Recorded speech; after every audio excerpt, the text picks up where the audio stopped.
नमस्कार दोस्तों, मेरा नाम है आकाश और मैं आप सभी का अपने YouTube channel A to Z study में बहुत बहुत स्वागत करता हूं।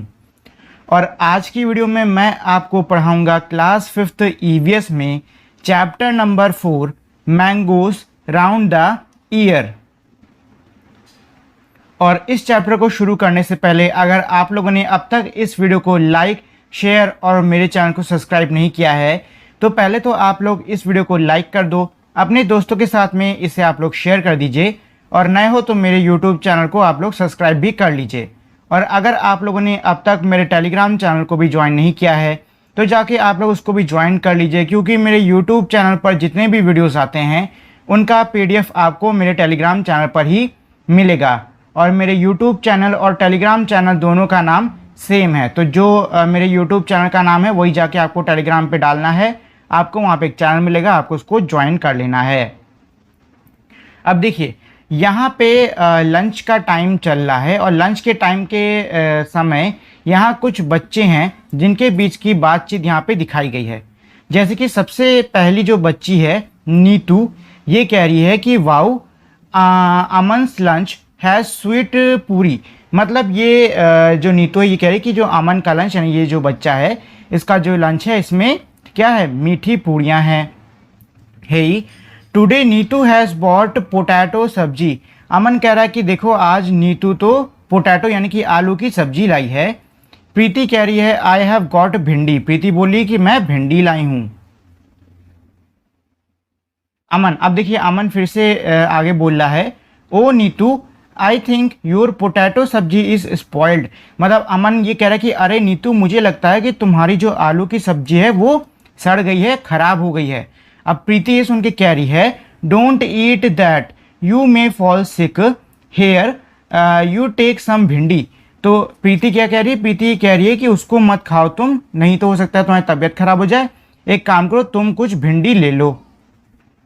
Discuss how did Aman know that the potato sabzi had got spoiled. इसमें ये कह रहा है कि अमन को कैसे पता चला होगा कि जो पोटैटो सब्जी यानी कि आलू की सब्जी है वो ख़राब हो गई है। तो देखिए क्या है, जब भी कोई भी चीज़ ख़राब हो जाती है तो पहली चीज़ तो ये कि उसके अंदर से बहुत गंदी बदबू आने लग जाती है, ठीक। और दूसरी चीज़ कुछ कुछ चीज़ें हैं जो कि ख़राब होने में पानी छोड़ने लग जाती हैं। नहीं तो मान लो रोटी है, रोटी ख़राब होगी तो उसको अगर आप लाइट में करके उस रोटी को आप तोड़ोगे तो उसमें से आपको पतले पतले से सफ़ेद रंग के रेशे निकलते हुए दिखाई देंगे। जैसे गोंद में नहीं निकलते हैं वैसे रेशे निकलते हुए दिखाई देंगे, तो आप पहचान जाओ कि रोटी ख़राब हो गई है। फिलहाल यहाँ पे आप आंसर में यही लिखोगे कि जो अमन है वो सब जो स्मेल है उसकी जो सेंस ऑफ स्मेल मतलब सूंघने की क्षमता जो है उससे उसने पहचाना हो कि सब्जी जो है वो ख़राब हो गई है। दूसरा क्या है, have you ever seen some food that had got spoiled how did you know that it was spoiled. मतलब ये कह रहा है कि क्या आपने कभी ऐसा कोई खाना देखा है जो कि ख़राब हो गया है और आपको कैसे पता चला कि ये खाना ख़राब है। तो इसका आंसर ये होगा when the food is spoiled it will smell bad and shows unusual colours. मतलब यही है कि जब भी खाना ख़राब हो जाता है तो पहली चीज़ तो उसमें बहुत गंदी बदबू आने लग जाती है और दूसरी चीज़ उसमें अजीब अजीब से रंग देखने को मिल जाते हैं कई बार। Preeti told Neetu not to eat the potato sabzi what would have happened if she had eaten it. इसमें यह कह रहा है कि जो प्रीति है उसने अपनी फ्रेंड नीतू से कहा कि वो सब्जी को ना खाए, क्या हुआ मतलब क्या हो सकता है अगर वो उस सब्जी को खा लेती। तो देखिए इसका आंसर ये है शी मे हैव फॉलन इल, मतलब हो सकता है वो बीमार पड़ जाए। क्योंकि देखिए क्या है कि जो ख़राब सब्जी है, ख़राब खाना होता है उसको खाने से हमें कई सारी दिक्कतें हो सकती हैं, यहाँ तक कि हमें फूड पॉइजनिंग भी हो सकती है। इसलिए जो भी ख़राब खाना होता है उसको कभी खाना नहीं चाहिए। Right look in your kitchen and write down name of the food item that can get spoiled in 2-3 days can be kept for a week would not spoil till 1 month। इसमें ये कह रहा है कि भाई आप अपने किचन में देखो यानी रसोई घर में देखो और देखो कौन कौन सी ऐसी चीज़ें हैं जो कि 2 से 3 दिन में ख़राब हो जाएंगी, जो हफ्ते भर तक रखी जा सकती हैं, और ऐसी कौन कौन सी चीज़ें जो कि आप महीने भर तक रख सकते हो। तो देखो 2-3 दिन में ख़राब होने वाला आइटम क्या होता है, वो हमारा होता है टमाटर। टमाटर को अगर आप ऐसे खुले में रख दो 2-3 दिन में ख़राब हो जाएगा। कई हमारे फल भी होते हैं जो कि 2 से 3 दिन में ख़राब हो जाते हैं। धनिया तो एकदम उसकी दूसरे तीसरे दिन में तो हालत ख़राब हो जाती है, एकदम सूख जाती है अगर आप ऐसे रख दोगे। और ऐसी कौन चीज़ है जिसको आप हफ्ते भर तक रख सकते हो। तो हफ्ते भर तक रखने के लिए काफ़ी सारी चीज़ें, जैसे कि आलू हो गया, आलू को सड़ने में काफ़ी टाइम लगता है, ठीक है, इन सबको आप बड़े आराम से हफ्ते भर तक रख सकते हो। साथ ही में जो कि महीने भर तक ख़राब नहीं होने वाले, तो महीने भर तक ख़राब नहीं होने वाले वो कौन कौन सी चीज़ें, कि चावल हो गए, दालें हो गई, ये सब महीने भर तक ख़राब नहीं होती हैं, वैसे की वैसी कच्ची कच्ची रखी रहती हैं। Look at your friend list and discuss in the class. अब ये कह रहा है कि आपके दोस्त ने भी कोई लिस्ट बनाई होगी, आप उसको जाके देखो और फिर क्लास में उस पर चर्चा करो। Will your list be the same in all the seasons. अब ये कह रहा है कि क्या हर मौसम में आपकी लिस्ट एक जैसी होगी। वॉट वुड चेंज, क्या बदलेगा। देखो किचन में यानी कि रसोई घर में हम लोग के कौन कौन सी चीज़ें हैं, खास करके फल कौन कौन से आएंगे, ये हमारे सीज़न यानी कि मौसम पे निर्भर करता है। अब सीधी सी बात है, अगर गर्मियों का सीज़न है तभी तो आप आम खा पाओगे, ठंडियों के सीज़न में कहाँ आम मिलने वाले हैं, है कि नहीं। तो अगर आप ठंडियों के सीज़न में ये लिस्ट बनाओगे तो हो सकता है आप उसमें आम को भी ऐड कर दो। अगर गर्मियों में ठंडियों के सीज़न में आप इसको लिस्ट को बना रहे हो तो हो सकता है आप उसमें आम को ऐड मत करो, लेकिन गर्मियों के सीज़न में बनाए तो हो सकता है आप उसमें आम को ऐड करो। मतलब यह है कि कुल मिला के सीजन्स जो हैं अलग अलग, वो हमारी इस लिस्ट पर बदलाव करेंगे, मतलब इस लिस्ट पे कोई ना कोई इफेक्ट डालेंगे। When food get spoiled in your house, what do you do with it? मतलब ये कह रहे हैं जब भी खाना खराब हो जाता है आपके घर में तो उसके साथ में क्या किया जाता है। देखिए हम लोग ने बाहर खूब सारे पेड़ लगा रखे हैं, हम लोग उसी के अंदर मतलब पेड़ों में ही सब कुछ डाल देते हैं। जो पका हुआ खाना इसमें ज़्यादा नमक वमक नहीं है उसको नहीं डालते हैं। अब जैसे कि मान लो कच्चे आलू हैं, मतलब आलू हैं वो ख़राब हो गए, टमाटर है वो ख़राब हो गए, कोई फल ख़राब हो गया तो उसको हम लोग पेड़ों में ही डाल देते हैं। अब वहाँ पे पेड़ में बढ़िया से वो फल सड़ जाएगा, गल जाएगा और खाद बन जाएगा और प्रदूषण भी नहीं होगी। और कोई ऐसी चीज़ है जिसको आप पेड़ में नहीं डाल सकते हो तो उसको आप कूड़े वाला आता है उसमें कूड़े में उसको ले लीजिए, जिससे कि हमारा जो वातावरण है वो भी खराब ना हो। Biji return the bread. Aman's Biji went to the market to buy bread. The shop was very crowded. The shopkeeper picked up a packet of bread and gave it to BG. She looked at it and returned it immediately. Look at the picture of the bread packet here and guess why BG returned it. इसमें ये कह रहा है कि भैया अमन की जो बीजी हैं वो जाती हैं मार्केट यानी कि दुकान। बीजी हम लोग नॉर्मली जो माँ होती हैं पंजाबी में उनको बीजी कहते हैं, ठीक है। मेरी पंजाबी उतनी अच्छी नहीं, तो अगर बीजी को कुछ और कहते हैं तो आप लोग ये मत कहना कि अरे सर आपने तो कुछ और बताया था। जहाँ तक मुझको पता है बीजी माँ को ही कहा जाता है। चलिए जिसको भी कहते हैं। फिलहाल यहाँ पे ये कह रहा है कि जो अमन की बीजी हैं वो कहाँ गई हैं, मार्केट यानी कि मंडी गई हैं ब्रेड को खरीदने के लिए, जो हम लोग सवेरे नाश्ते में नहीं करते हैं वाली ब्रेड। दुकान में बहुत भीड़, मतलब दुकान बहुत ही क्राउडेड थी। दुकानदार ने उनको एक ब्रेड का पैकेट उठा के दिया और बीजी ने जैसे ही उसको देखा उनने उस ब्रेड के पैकेट को लौटा दिया। अब यहाँ क्वेश्चन में पूछ रहा है कि भाई तस्वीर में देखो और यहाँ पे जो ब्रेड पैकेट दिया हुआ है इसको देखो और ये अंदाज़ा लगाओ कि बीजी ने उसको क्यों लौटा दिया होगा। तो देखो ब्रेड में ये आपको कुछ स्पॉट दिख रहे हैं कि नहीं दिख रहे हैं। ये जो स्पॉट है ना ये हमारी क्या होती है, ये हमारी फंगी होती है, ठीक है। और जब भी ब्रेड ख़राब हो रही होती है तो उसमें ये लग जाती है। मतलब इसके लगने का मतलब क्या है कि जो भी ब्रेड है वो ख़राब हो चुकी है। और साथ ही में अगर आप देखोगे ध्यान से तो आपको इस पैकेट के ऊपर एक्सपायरी डेट लिखी दिखाई देगी।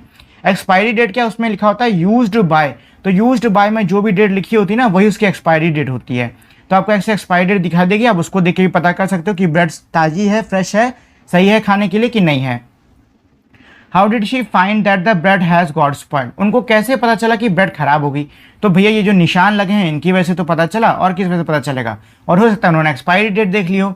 तो ये है इन दोनों के आंसर्स, ये हमारे लिखे हुए हैं रिटर्न में, ठीक। अच्छा अगला क्या है, find out look carefully at 2-3 packet of food item. मतलब ये कह रहे हैं कि भैया 2 से 3 कोई भी पैकेट उठा लो खाने की। What can we know from what is written on the packet. Packet को देख के हम क्या क्या जान सकते हैं। तो देखो पैकेट को देख के हम क्या क्या जान सकते हैं, उसका प्राइस यानी कि पैसा जान सकते हैं कितने का पैकेट है, उसका वजन कितना है, उसको किस दिन मैन्युफैक्चर मतलब किस दिन बनाया गया है, वो किस दिन खराब होगा, साथ ही में इंग्रेडिएंट्स मतलब उसके अंदर बने हुए लगे हुए जो इंग्रेडिएंट हैं वो क्या हैं। और साथ ही में आपको ने एक चीज़ और देखी होगी कि पैकेट के अंदर आपको इस तरीके का एक ग्रीन कलर का सर्कल दिखता है, ठीक है। ग्रीन कलर के सर्कल का मतलब ये होता है कि इस पैकेट के अंदर जो भी सामान है वो वेजिटेरियन है। अगर मान लो आपको ऐसे रेड कलर का सर्कल मिल रहा है मतलब पैकेट के अंदर जो भी सामान है वो नॉन वेजिटेरियन है, ठीक। तो इन दो निशानों के मतलब भी आप लोग समझ लीजिए।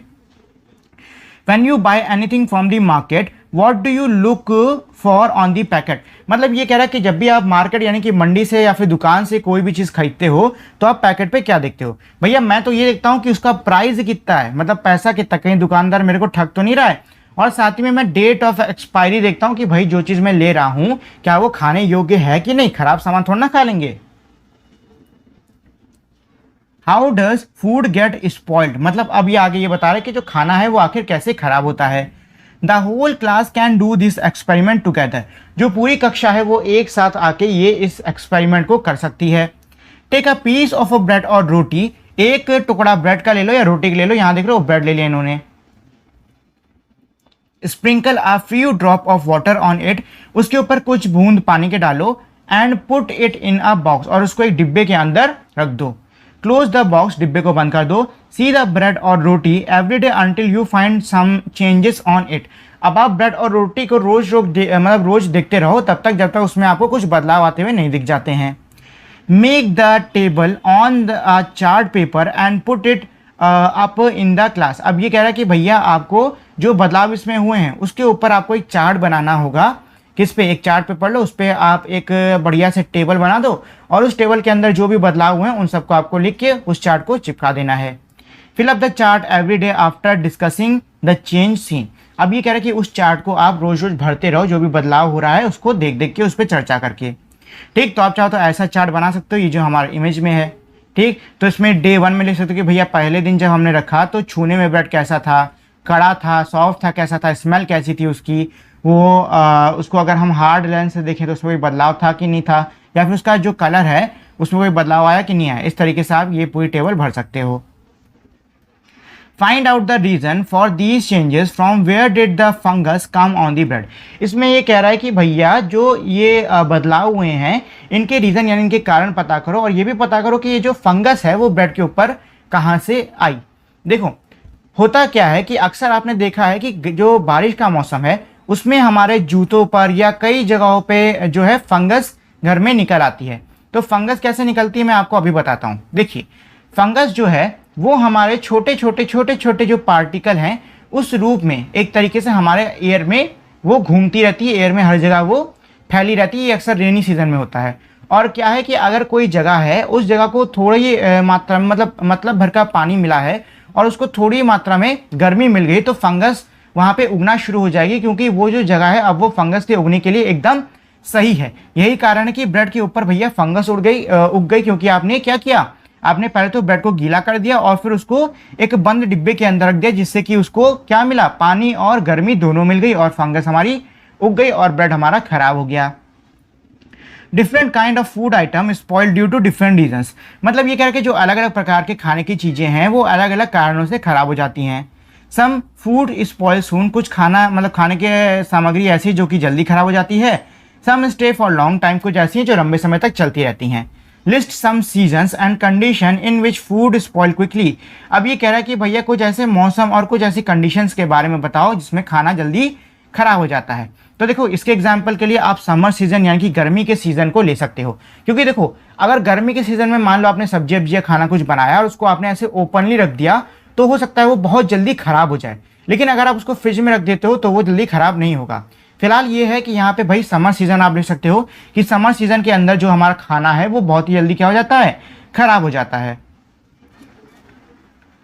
Given below are some food item and some simple method by which these could be kept fresh for 1 to 2 days, match the correct pair. नीचे ये कह रहा है कि भैया हमारे एक तरफ कुछ फूड आइटम दिए हैं और एक तरफ कुछ मेथड यानी कुछ तरीके दिए हुए हैं इन फूड आइटम को फ्रेश करने मतलब फ्रेश रखने के लिए, लेकिन ये जो मेथड है ये मेरा ऊपर नीचे है, आपको क्या करना है, इनको मिलाना होगा। तो ये मैंने आपके लिए इसको मिला दिया। अगर आपको दूध को काफ़ी दिन तक चलाना है तो उसको उबाल दीजिए आप, 1-2 दिन तक चलेगा। जो पके हुए चावल हैं उसको एक बाउल या कटोरी में रखो और कटोरे को कुछ पानी वाले बर्तन में रख दो। जो हमारा धनिया है उसको किसी डैम्प यानी कि थोड़े नम कपड़े में उसको रैप कर दो, मतलब बांध के रख दो। और जो हमारा प्याज और लहसुन है उसको आप लोग ड्राई और खुली जगह पे रखें, मतलब सूखी और खुली जगह पे रखें, क्योंकि अगर इनको ज़्यादा नमी में मिल जाती तो ये खराब होने लग जाते हैं। Summer treat mamidi tandra Chitti Babu and Chinna Babu live in Atreyapuram town in Andhra Pradesh, मतलब ये कह रहा है कि दो बच्चे हैं जिनका नाम है चिट्टी बाबू और चिन्ना बाबू, ये आत्रेयपुरम एक टाउन है जो कि आंध्र प्रदेश के अंदर पड़ता है, वहाँ पे रहते हैं। The brothers spend the summer holiday playing in the mango garden, और जो ये भाई हैं ये अपनी गर्मी की सारी छुट्टियाँ वहाँ के आम के बगीचों में खेलते हुए बिताते हैं। When the trees are full of fruit, जब वहाँ पे जो पेड़ हैं वो फलों से भरे होते, तब ये भाई वहाँ खेल खेल के अपने पूरे समर वेकेशन को बिताते, क्योंकि समर सीजन में तो हमारे जो आम हैं वो आते हैं पेड़ों पर। They also like to eat unripe mangoes with salt and chilli powder, और साथ ही में उनको अनराइप यानी कि कच्चे जो आम हैं उनको नमक और मिर्ची के पाउडर के साथ में खाना बड़ा अच्छा लगता है। At home dear mother cook unripe mangoes in different way, मतलब घर में जो इनकी माँ है वो अनराइप मैंगो को अलग अलग प्रकार से यानी कच्चे आम को अलग अलग प्रकार से पकाती हैं। She also make many kind of mango pickle, और साथ में वो कई अलग अलग प्रकार के आम के अचार को भी बनाती हैं। The pickle last through the years until the next mango season, और जो अचार है वो पूरा एक साल चलता है जब तक अगला सीजन आम का शुरू नहीं हो जाता। वन इवनिंग, एक शाम की बात है, while having food Chinna Babu ask, खाना खाते वक्त चिन्ना बाबू ने ये कहा, amma we have so many mangoes, माँ हमारे यहाँ इतने सारे आम है, मेक सम मामिदी तंद्रा, आप कुछ मामिदी तंद्रा जिसको हम लोग हिंदी में आम भाषा में आम पापड़ कहते हैं, आप उनसे आम पापड़ बना दीजिए। डियर फादर सेड, ये सुन के जो इनके पापा हैं वो कहते हैं, making mamidi tandra need 4 week of hard work, मतलब इनके पापा ये कह रहे हैं कि भैया मामिडी टंडा बनाने में 4 हफ्तों की कड़ी मेहनत लगती है। If you both promise to help us every day for the next 4 week we can together make the mamidi tandra. अब इनके पापा ये कह रहे हैं कि अगर तुम दोनों ये वादा करो कि तुम लोग अगले 4 हफ्ते तक हमारी सहायता करोगे तो हम लोग साथ में जो ये है मामिडी टंडा इसको बना सकते हैं। Both the brothers quickly agreed to help, ये सुन के जो दोनों भाई हैं वो जल्दी से सहायता करने के लिए मान गए। The next day both the childrens went to the market with their father, दूसरे दिन जो दोनों बच्चे हैं वो अपने पिता के साथ में मार्केट यानी कि मंडी गए। They bought a mat woven from the leaves of palm tree, और वो वहाँ से उन्होंने एक चटाई खरीदी जो कि पाम ट्री के पत्तियों से बुनी गई थी। पोल ऑफ काशुआरिना ट्रीज, और साथ ही में उन्होंने काशुआरिना जो पेड़ होता है उसके डंडे खरीदे। String made of coconut husk, और जो कोकोनट हस्क यानी कि जो हमारा नारियल है उसके छाल से बनी हुई जो स्ट्रिंग होता है, जो धागा होता है जिसको हम लोग आम भाषा में सुतली भी कहते हैं, सुतली ली उन्होंने वहाँ से। सम जगह कुछ गुड़ ली एंड शुगर, और चीनी खरीदी। अम्मा found a Sunny place in the backyard, अम्मा ने एक सनी प्लेस मतलब ऐसी जगह जहाँ पे धूप की खूब किरणें आ रही थी उसको अपने बैकयार्ड मतलब अपने घर के पिछवाड़े में ढूंढ लिया। Both the brothers made a high platform of using poles, दोनों भाइयों ने वो जो पोल इन्होंने खरीदे थे उसका इस्तेमाल करके ऊंचे ऊंचे प्लेटफॉर्म बनाए। They spread out and tied the mat on that platform, और उस प्लेटफॉर्म के ऊपर इन्होंने जो चटाई खरीदी थी उसको बिछाया और उसको उस पर बांधा। द नेक्स्ट डे, अगले दिन, Appa chose the most ripe mangoes, Appa ने यानी इनके पिताजी ने सबसे ज़्यादा पके हुए आमों को चुना। They took out the mango pulp into a large pot, उसके बाद जो आम का पल्प यानी कि आम का जो अंदर का गूदा होता है उसको इन्होंने एक बड़े से बर्तन में निकाल लिया। Then they strained the pulp through a fine muslin cloth, उसके बाद इन्होंने एक बहुत अच्छे मजलिन क्लॉथ, देखिए क्या है आम भाषा में कहें तो जो गमछा नहीं होता है, बहुत ही अच्छा सा जो नरम नरम वाला गमछा होता है उसकी बात कर रहे हैं। तो उन्होंने क्या किया कि उस पल्प को उन्होंने गमछे से छाना।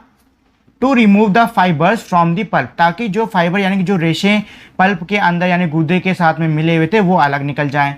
देन चिट्टी बाबू क्रश द गुड़, उसके बाद में चिट्टी बाबू ने जो गुड़ थी उसको क्रश कर दिया, मतलब उसको छोटे छोटे एकदम पाउडर जैसा बना दिया। Till there was no lump, उसने वो ये तब तक करता रहा, मतलब उसने तब तक क्रश किया जब तक उसमें कोई भी ढेले ढेले नहीं बचे। They added the jaggery and sugar in equal amount, उसके बाद उन्होंने बराबर बराबर मात्रा में गुड़ और शुगर को उस पल्प के अंदर मिला दिया। Chinna Babu mix the jaggery and sugar well with a big spoon, Chinna Babu ने एक बड़ी सी स्पून यानी एक बड़ी सी चम्मच से जो गुड़ थी और जो चीनी थी उसको बढ़िया से मिला दिया। Amma then spread this pulp into the thin layer over the mat, और उसके बाद में जो अम्मा है उन्होंने ये जो पल्प है जिसमें सब चीज़ें मिली हुई हैं इसको बहुत ही पतली पतली परत में मैट के ऊपर बिछा दिया। The thin layer was left to dry in the sun, अब ये जो पतली सी परत इन्होंने चटाई के ऊपर बिछाई थी ये उन्होंने ऐसे ही धूप में सूखने के लिए छोड़ दी। इन द इवनिंग, संध्या के समय, they covered the mat with a clean sari to avoid any dust, उन्होंने संध्या के समय क्या किया कि जो चटाई थी उसको उन्होंने एक साफ साड़ी से ढक दिया ताकि उस पर कोई मिट्टी आके ना गिरे। The next day they again took out some mango pulp, अगले दिन उन्होंने फिर से जो मैंगो का गूदा है, जो मैंगो पल्प है, उसको निकाला। They added jaggery and sugar into the pulp, उसके बाद इन्होंने उस पल्प के अंदर गुड़ और चीनी को मिलाया। Then they spread the pulp over the previous day layer, और फिर उन्होंने उस पल्प को यानी उस गूदे को पिछले दिन की जो परत उन्होंने बिछाई थी उसके ऊपर दोबारा से बिछा दिया। This work was given to both the brothers, ये काम दोनों भाइयों को दिया गया। Both of them together spread many layer over it, दोनों ने मिलकर कई सारी लेयर उस जो ओरिजिनल लेयर थी उसके ऊपर बिछाई। For next 4 weeks they hoped that it would not rain, और अगले 4 हफ्तों तक वो यही उम्मीद लगाए रहे कि भैया बारिश ना हो जाए।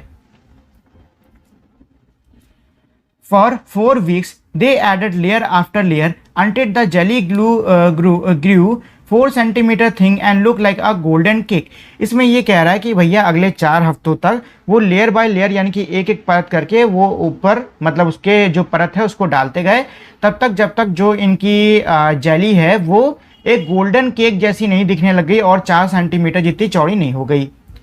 आफ्टर सम डे अम्मा सेड, यानी कुछ दिन बाद अम्मा ने ये कहा, द मामिदी टंडा इज रेडी, कि अब ये मामदी टंडा जो है ये तैयार है। We can take it out and cut it into pieces tomorrow, और कल हम इसको निकाल के छोटे छोटे टुकड़ों में काट सकते हैं। द नेक्स्ट डे, अगले दिन, the mat was brought down from the platform, जो चटाई थी उसको प्लेटफॉर्म से नीचे उतारा गया। Mamidi tandra was cut into small pieces, और ये जो मामदी टंडा है उसको छोटे छोटे टुकड़ों में काट दिया गया। The brothers tested it, brothers जो भाई थे उन्होंने उसका स्वाद लिया। इट वॉज टेस्टी, वो बहुत ही स्वादिष्ट था। चिन्ना बाबू सेड, चिन्ना बाबू ने ये कहा, वाओ हाउ टेस्टी, अरे वाह कितना स्वादिष्ट है। After all we all have help in making it, क्योंकि भाई हम सभी ने साथ में मिलकर इसको जो बनाया है।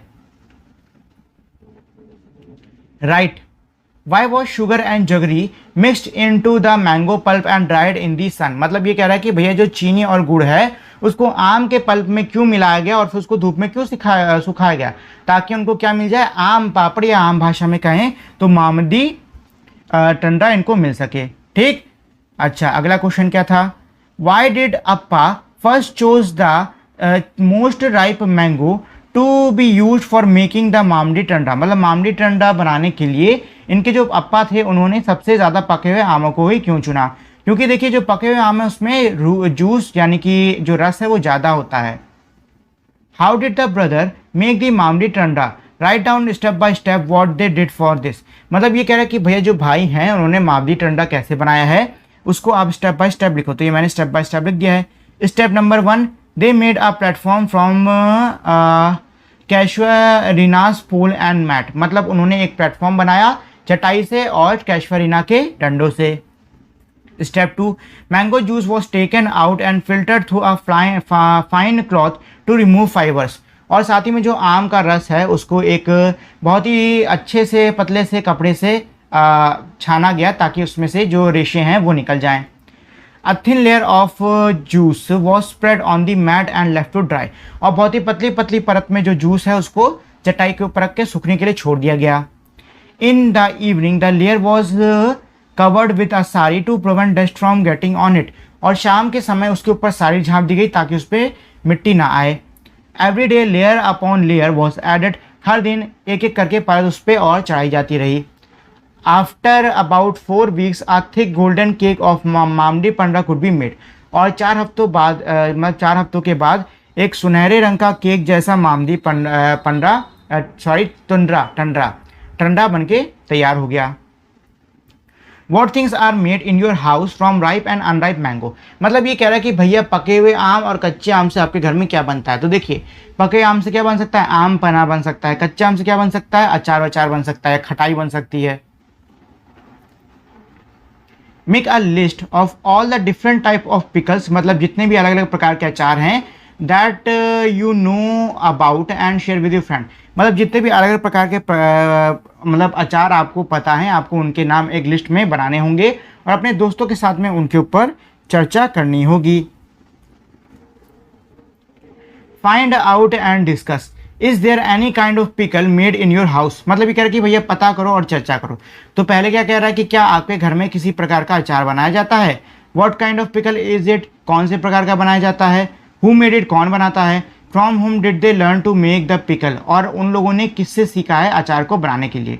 तो मेरे घर में मेरी मम्मी अचार बनाती हैं, वो आम का भी बनाती हैं, मिर्ची का भी बनाती हैं, नींबू का, कटहल का, कई अलग अलग चीज़ों का अचार मेरी मम्मी बनाना जानती हैं और उन्होंने ये चीज़ अपनी मम्मी से सीखी थी। तो यहाँ पे जो भी इसका आंसर है वो आप खुद से अलग से कर सकते हो। What all things are needed to make any one type of pickle in your house. मतलब ये कह रहा है कि भैया किन किन चीज़ों की ज़रूरत होती है घर में अचार को बनाने के लिए। How is the pickle made, जो अचार है वो कैसे बनता है। Find out the recipe and right, उसकी रेसिपी का पता करो और नीचे लिखो। देखो अचार हमारा कैसे बनाया जाता है। अचार को बनाने के लिए हमें कई सारी चीज़ें चाहिए, जैसे कि किसका अचार बना रहे हैं उसका, हमें वो वाली सब्जी चाहिए, जैसे कि ये आम चाहिए, हमको मिर्ची चाहिए, उसके बाद में हमें सिरका चाहिए, फिर खूब सारा तेल, और साथ ही में जो मसाले पड़ते हैं अचार में वो चाहिए, और नमक चाहिए। हमें ये सारी चीज़ें चाहिए होती हैं, उसके बाद ही हम अचार को बना सकते हैं। What all things are needed to make one type of pickle in your house. How is the pickle, अच्छा वो ये तो हो गया। How are these things made in your house, यानी आपके घर में ये चीज़ें कैसे बनती हैं, जैसे कि पापड़ कैसे बनाई जाती है, चटनी कैसे बनाते हैं हम लोग, ये बदियाँ कैसे बनाते हैं, और सॉस कैसे बनाते हैं। आपको बताना आपके घर में ये चारों चीज़ें कैसे बनाई जाती हैं। It is a 2-day journey from by table from Pune to Kolkata. If you were to go on this trip what item would you carry with you. मतलब ये कह रहा है कि ये 2 दिन की तकरीबन 2 दिन की जर्नी है पुणे से लेकर कोलकाता तक की। अगर आप इस सफ़र को कर रहे हो तो अपने साथ में खाने के लिए आप क्या क्या फूड आइटम लेके जाओगे। How would you pack them, आप उनको कैसे पैक करोगे। Make a list on the black board of all the packed food. What food would you eat first. इसमें कह रहे भैया आपको ब्लैक बोर्ड पर इसकी एक लिस्ट बनानी होगी और साथ ही में ये बताना होगा कि आप कौन से फूड को सबसे पहले कंज्यूम करोगे, सबसे पहले खाओगे। What have we learn, a glass jar and bottles are dried well in the sun before filling them with the pickles. Why is this done. Do you remember what happen to the bread in the example experiment. इसमें ये कह रहा है कि भैया जो glass के मतलब कांच के जो ग्लास जार्स होते हैं, बर्नी होती है, जो बोतलें होती हैं, उनको हम लोग सूरज में बहुत अच्छे से रख के सुखाते हैं उसमें अचार डालने से पहले। ऐसा क्यों किया जाता है, देखिए ऐसा इसलिए किया जाता है ताकि उसमें क्या ना जाए, पानी नहीं जाए। क्योंकि देखो जो हमारा अचार का डिब्बा है उसमें क्या रहती है, अक्सर गर्मी बनी रहती है। अगर पानी भी चला जाएगा तो वहाँ पे फंगस लगने के चांसेस बहुत ज़्यादा बढ़ जाते हैं। ठीक, अच्छा।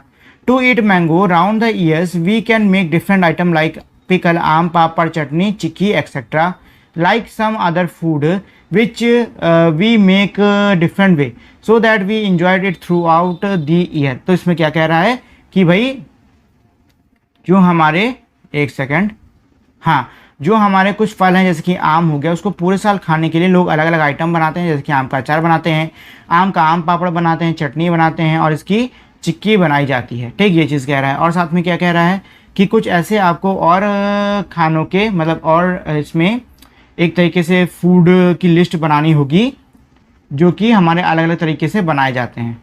ठीक है, अच्छा। तो ये हमारे क्लास का लास्ट क्वेश्चन था। इसी के साथ में हमारी आज की जो क्लास की वीडियो है वो यहीं पे ख़त्म हो गई। अगर आपके मन में इस वीडियो से जुड़ा या इस चैप्टर से जुड़ा कोई भी सवाल है तो आप मुझे नीचे कमेंट में पूछ सकते हो, मैं आपको उसको बताने की ज़रूरत ज़रूर करूँगा। और साथ ही में अगर आप लोगों ने अब तक इस वीडियो को लाइक, शेयर और मेरे चैनल को सब्सक्राइब नहीं किया है तो पहले तो आप इस वीडियो को लाइक कर दो, शेयर कर दो और मेरे चैनल को सब्सक्राइब भी कर दो। तो आज के लिए इतना ही, मिलते हैं हम लोग अपनी अगली वीडियो में, तब तक के लिए नमस्कार।